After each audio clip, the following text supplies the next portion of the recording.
আর এদিকে আয়, এক্ষুনি এটা মিশো থেকে এলো, ওর জন্য অর্ডার দিয়েছিলাম। এক্সের সাইজও বড় হচ্ছে, কি জ্বালা, বলে এটাকে একটু খাওয়াতে হবে। জিনিসটা ভালো এসেছে। তোমার পছন্দ হয়েছে? একটু ঢিলা হয়েছে, একটু না অনেকটাই, অল্প, ঠিক আছে, কিন্তু ভালো লাগছে দেখতে। গ্রীষ্মপ্রধান দেশে একটু ঢিলা ঢিলা জামা পরাই ভালো, অত টাইট টাইট না পরলেও হবে। পছন্দ হয়েছে, সেজন্য আয়না থেকে অনেকক্ষণ থেকে সরছে না, কিন্তু এসছে তাও মিনিট 5 হলো, বাবাকে দেখিয়ে এলো, তারপরে এখন আর সরছে না কিছুতেই। নমস্কার বন্ধুরা, মহাশিবরাত্রির অনেক অনেক শুভেচ্ছা জানাই আপনাদের সবাইকে। আশা করছি যে যেখানে আছেন খুব ভালো আছেন, আমিও খুব ভালো আছি। আজকে সকালবেলা থেকে ব্লগটা শুরু করে নিই ইচ্ছা করে। আজকে যখন শুরু করছি তখন দুপুর হয়ে গেছে।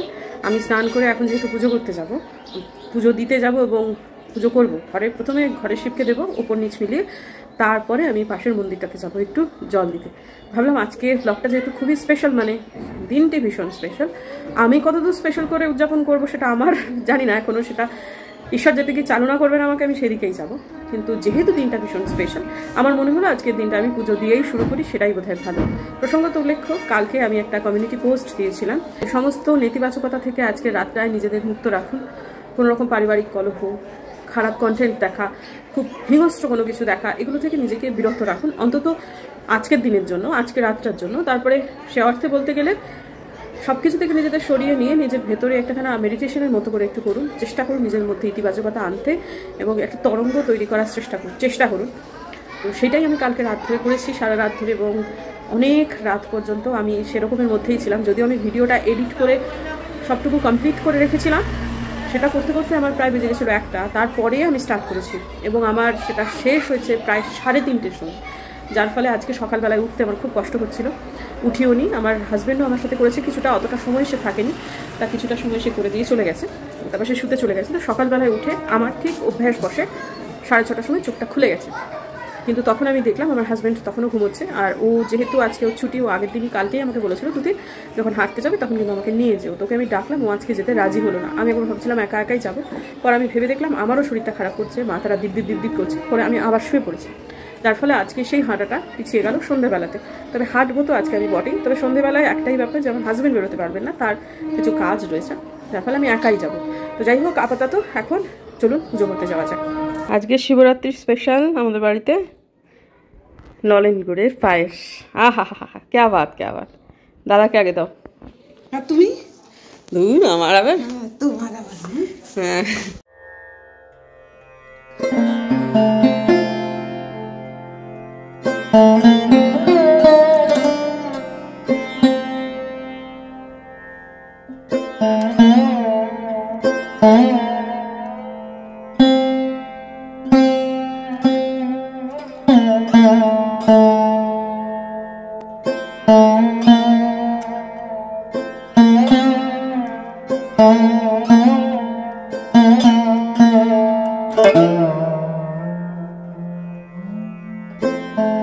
শিবরাত্রির দিনে আমার আয়োজন গড়পড়তা অন্যান্য দিনের মতোই ছিল, শুধু চন্দন ঘি এবং মধু মাখিয়ে তারপর শিবের মাথায় সিদ্ধি দেওয়ার দুধ, সেটা ঢেলেছি, সাথে একটু গঙ্গা জল।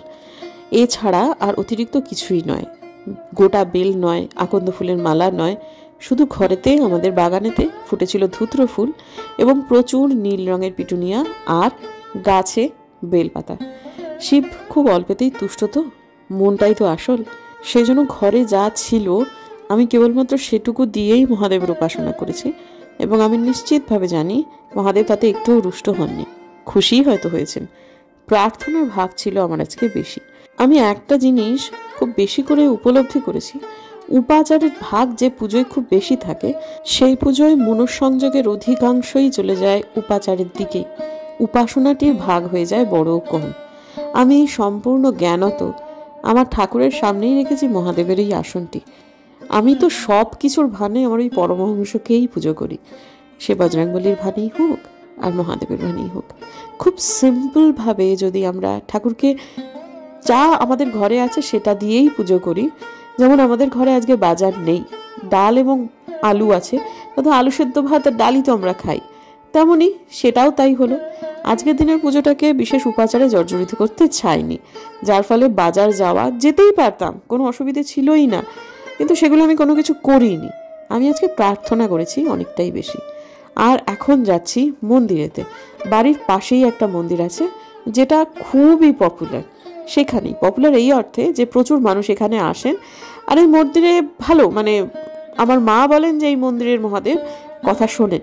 তো ঠিক আছে, আমিও বন্ধুরা, আমি না আমার ব্লগ শুরুর প্রথম ব্লগটা কিন্তু আমি এই মন্দির থেকেই শুরু করেছিলাম। আমার চ্যানেলে গিয়ে ওল্ডেস্ট যে ভিডিওটা দেখবেন, সেখানে আমি তেমন ভালো এডিটিং জানতাম না, কিছুই না, কিন্তু প্রথম যে জিনিসটা শুরু করেছিলাম সেটা কিন্তু এই মন্দির থেকে। এবং বাবাকে বলেছিলাম যে আজকে আমি শুধু তোমাকে দেখাচ্ছি, তো এরপর তুমি দেখো, লোকে যেন আমাকে অনেকে দেখে। কাজে বাবা যে কথা শোনেন না তা তো আমি বুক ঠুকে বলতে পারি না, কিন্তু এখানকার যারা সেবায়েত আছে তাদের সাথে সবসময় যে আমাদের মেলে এমনটা নয়, সেজন্য অন্য মন্দিরে যাওয়াটা পছন্দ করি এই মন্দিরের তুলনায়। কিন্তু ঠিক আছে, আজকে এই মন্দিরটাতে এলাম, এর আগেও অনেকবার এসেছি, আজকেও এলাম এবং ভালো লাগলো সত্যি কথা। এবং এই সেবায়েতেরই বাচ্চাটি, সে আমাদের কপালে খুব সুন্দর করে এরকমভাবে আঙুল দিয়ে চন্দন পরিয়ে দিল, খুবই ভালো লাগছে। আমি কিন্তু এইরকমভাবে চন্দনের আগে পড়িনি। তো এক ভদ্রলোক একটা অদ্ভুত ভঙ্গিতে মহাদেবকে ডাকছিলেন, কিন্তু সেটা ঠিক জনসমক্ষে দেখাবার মতো নয়, তো সেই জন্যই হাত দিয়ে ওনাকে ঢেকে রেখেছিলাম। তো এই মন্দিরের একটা বিশেষত্ব হচ্ছে এখানে না সবাই ন্যাটা, অর্থাৎ লেফটি। এই গণেশ বাবা তিনিও লেফটি, এবং এই যে মা তিনিও কিন্তু লেফটি। এই মাকে না যখন ফ্ল্যাটটা ছিল না, সরাসরি আমাদের বাড়ি থেকে দেখা যেত। মন্দিরে এসে বরং অনেকগুলো উপাচার করেছি, উপাসনা সম্ভব হয়নি, কারণ এত ভিড়, এত চিৎকার চেঁচামেচি, তার মধ্যে এগুলো হয় না। তো আমাদের বাড়িকে কেন্দ্র করে তো অনেকগুলো শিবের জায়গা, শুধু একটায় যাবো আর একটায় যাবো না তা হয়? সেই জন্য একদম হাঁটা পথে ঠিক যেখানটায় এসে মেজো কাকু মাঝে মাঝে বসে থাকেন, সেই জায়গাটাও কিন্তু শিবেরই ঠাঁই।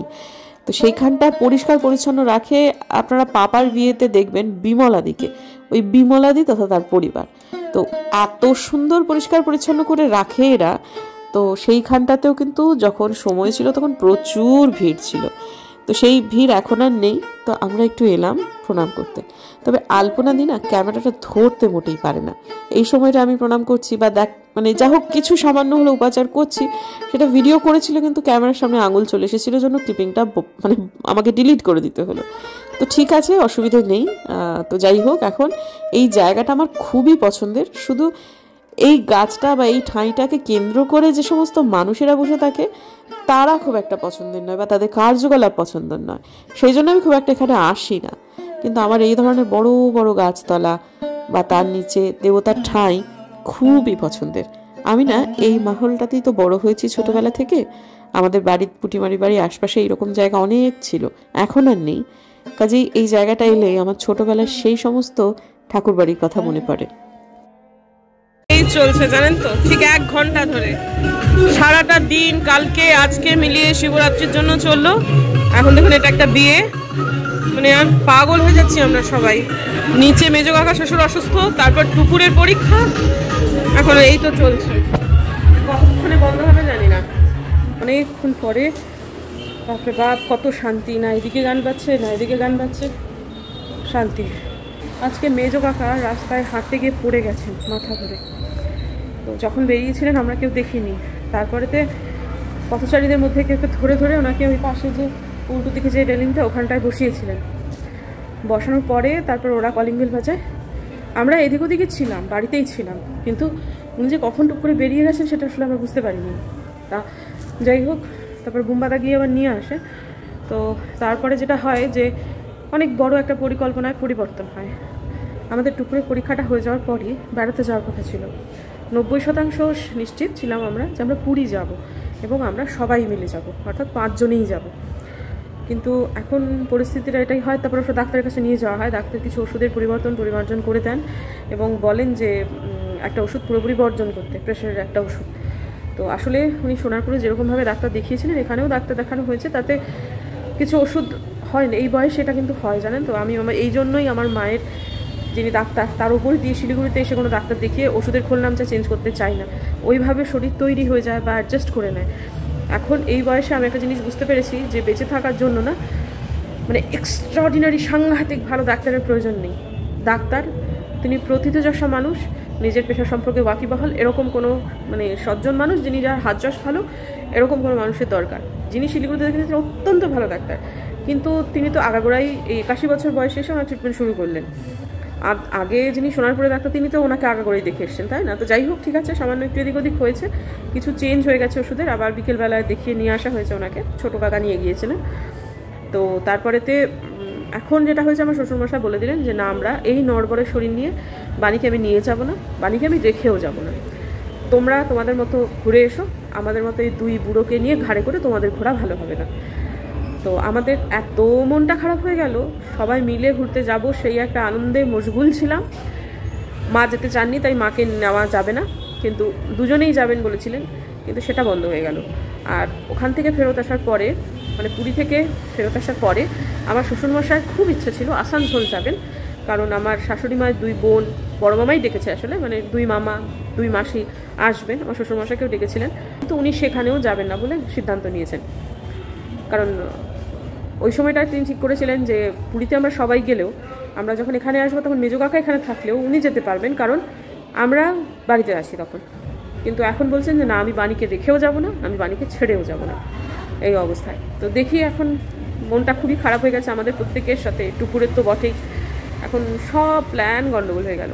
তো যাই হোক, একটু বাদেই আমি বেরোবো, একটু বাদে কেন, এখনই আমি পোশাকটা ছাড়বো, আগে পোশাকটা ছেড়ে আমি বেরোবো, কারণ এই হাঁটু মুড়ে প্রণাম করেছি, পুজো দিয়েছি, এই জায়গাগুলো কেমন একটু কালো কালো হয়ে গেছে। তো সে নিয়ে ততক্ষণ ধরে চললো। এবার এটা ছেড়ে 40 মিনিট হেঁটে আসি, 40 মিনিটে যতটুকু হাঁটা হয় ততটুকুই হেঁটে আসবো। আজকে স্যার বিকে আমার সঙ্গে যাচ্ছেন না। তিনি আমাকে বলছেন যে যদি মাথা ঘোরে তাহলে কিন্তু যেখানে দাঁড়িয়ে আছো সেখান থেকেই টোটো নিয়ে বাড়ি চলে আসবে। আমি না, দূর থেকে চুপ করো তো বলে বেরিয়ে পড়লাম। সবসময় অত কথা শুনলে হয় না। তবে এটা ঘটনা যে শরীরটা এখন আমার ভালো নেই। সে আমাকে বলছিল প্যারাসিটামল খাচ্ছ, কিন্তু এখনো মনে রেখো সে কথা। তো যাই হোক, যাওয়ার সময় একটু আলপনাদির সাথে বকবক করে নিয়ে তারপরেতে বেরোই। সে বলে দিয়েছে 2 কিলোমিটারের বেশি হেঁটো না তুতি, যতটুকু 1 কিলোমিটার হবে তারপর ঠিক সেই রাস্তা ধরেই আবার ফেরত এসো। আমিও সেটাও মনে মনে বলেছি, ধূত তেরিকার, চুপ করো, মানে সেটাও সব মনে মনে বলেছি। আচ্ছা, যারা বুঝতে পারছেন না স্যার বিকে কে, তিনি আমার মেয়ের বাপ বোধিসত্ত্ব খান। কলেজে এনার নাম বিকে, যেরকম আমার বাবার নাম ছিল SCT, সুশান্ত চন্দ্র তালুকদার। তো যাই হোক, এখন দেখলাম যে এখানে এত সারাদিন ধরে, মানে কালকে থেকে লম্ফ ঝম্প হয়েছে, মহাদেবের ওপর খুব অত্যাচার হয়েছে। কালকে রাত জেগে মহাদেব বিয়ে করে খুব ক্লান্ত হয়ে পড়েছেন, সেই জন্য 8:45টার মধ্যে মহাদেব ঘুমিয়ে পড়েছেন, দরজা বরজা সব বন্ধ। আর মহাদেবের সেবায়েতেরাও সব এটা ওটা সেটা খেয়ে তারাও এখন একটু বিশ্রাম করছে, সেজন্য সমস্ত জায়গাটা খালি। আর এমনিতেও 6টার পরে তো আর মন্দিরে বিশেষ ভিড় থাকার কথাও নয়, ওদেরও বেচারাদের অনেক ধকল গেছে, পরপর 2টো দিন ওরাও বিশ্রাম নিচ্ছে। হাঁটতে হাঁটতে সুভাষপল্লী পেরিয়ে বাঘাযতীন পার্কে চলে এলাম। এই সমস্ত রাস্তাগুলো না বাঘাযতীন পার্কের একদম পারফেক্ট রেসিডেন্সিয়াল এরিয়া। সন্ধ্যেবেলাতেই কীরকম শুনশান হয়ে গেছে, যাই হোক হাঁটতে ভালো লাগছে। এই ধরনের রাস্তায় হাঁটার জন্য একদম আদর্শ।